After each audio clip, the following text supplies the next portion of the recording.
எழுதுறதுதான் எழுத்து. அந்த நாவல்ல கதை இருக்கான்னு நினைச்சீங்கன்னா கதை இல்லை. யார்கிட்ட இருக்குன்னா வாசகன் கிட்ட கதை இருக்கு. அதைத்தான் அவருடைய கதையை அங்க கொண்டு வந்தார். இப்ப இன்னொருத்தர் படிக்கிறாங்கன்னு வச்சுக்க அந்த நாவலை, அவங்களோட கதையோட அது இணையும். இந்த டெக்ஸ்டுவலி டிராமாவை ஒரு எழுத்து எப்போ செய்தோ அந்த எழுத்து வளம் பெறும்.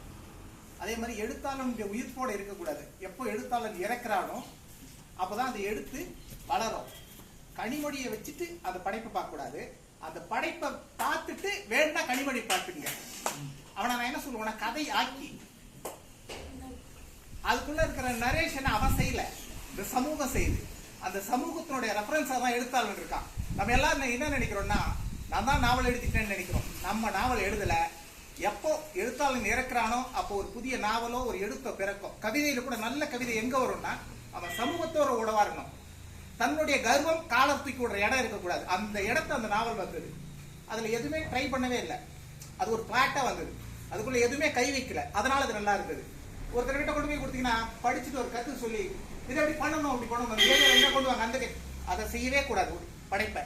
அப்ப படைப்பை கொல்லாம இருக்கிறதும் ஒரு படைப்பாற்றல். இதை யார் பேசணும்னா வாசகன் பேசணுமே தவிர படைப்பாளன் குரலற்றவனா இருக்கணும். அந்த இடத்தை கனிமொழி செய்தாங்க. அதுதான் அந்த படைப்பு.